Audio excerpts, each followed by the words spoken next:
그래서 너 왜 그러냐, 양치를 잘하냐, 이렇게 얘기를 좀 많이 했죠. 하다 보니까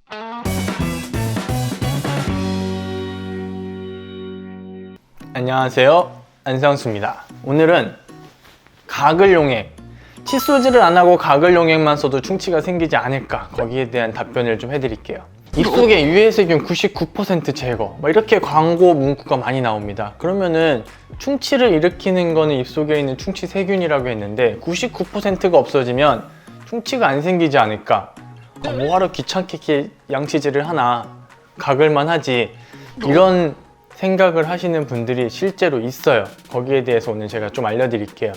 얼마 전에 환자분이 왔어요. 중학교 남자애였는데 이렇게 보다가 한 달, 두 달, 세 달이 지나가는데 아이가 잇몸이 자꾸 붓는 거예요. 잇몸이 이렇게 붓고, 잇몸이 부으면 피도 나거든요. 잇몸이 붓고 피가 나고 여기저기 충치가 갑자기 막 생기는 거예요. 짧은 시간에. 이 성인분들은 20대, 30대가 넘어가면은 충치가 잘 안 생겨요. 그러니까 치아가 그만큼 강화가 돼서 딱딱해가지고 양치를 진짜 안 하는데 냄새는 나고 잇몸은 안 좋아지지만 충치가 막 생기는 경우가 흔치는 않아요. 하지만 10대 애기들은 이제 치아가 나온 지가 얼마 안 돼서 되게 무르다고 생각하시면 돼요. 그래서 충치가 굉장히 빨리 진행됩니다.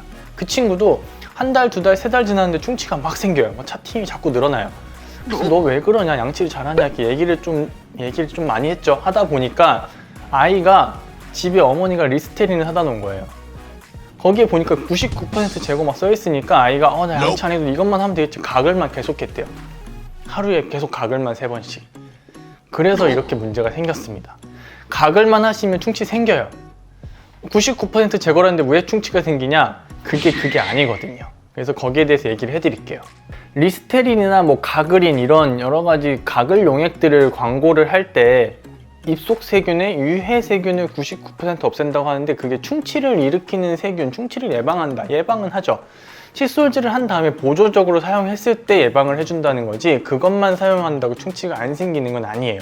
충치가 생기는 이야기를 하자면, 충치라는 거는 치아에 음식물 찌꺼기가 붙어서 남아있는 플라그라는 게 있어요. 그 음식물 찌꺼기가 붙어 있다고 보시면 되고, 이 음식물 찌꺼기를 세균이 그냥 먹는다 생각하세요. 세균이 거기에 붙어요. 거기서 붙어서 영양분을 막 받아가지고 어떤 활동을 막 합니다. 그 활동을 하면은 산 같은 게 막 나오면서 어쨌든 그 치아의 성분을 빨아내기 시작하는 게 충치의 시작이에요. 결국은 물리적으로 어떤 치태라는 게 붙어가지고 그게 남아서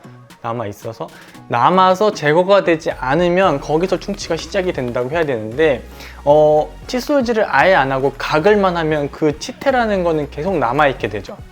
제거가 안 돼요.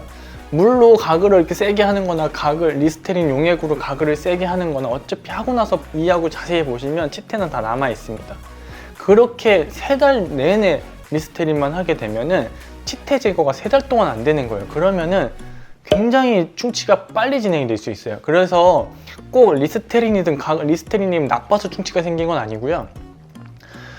충치를 예방하는 건 리스테린이 아니에요. 충치를 예방하는 건 칫솔질이고, 칫솔질이 모두 다 깨끗이 되고 치실질도 열심히 돼서 입안이 모든 게 깨끗해졌을 때 리스테린 같은 가글 용액을 쓰면은 도움이 되는 거지, 그게 양치질을 대신할 수는 없습니다. 그래서 꼭 리스테린을 충치 예방 목적으로 쓰시는 분이라면 그게 메인이면 안 돼요. 항상 칫솔질이 메인이고 가글 용액, 리스테린 등등은 보조제로 생각하시면 돼요. 그래서 저도 리스테린을 가끔 써요. 개운하니까 쓰지만 그건 어디까지나 보조제라는 거 오늘 꼭 영상을 보고 아셔야 되고요. 양치질 안 하고 리스테린만 쓰시는 분들이 있어요. 정말로 그거 큰일 납니다. 오늘부터 절대 하시면 안 돼요. 이상 안상수였습니다.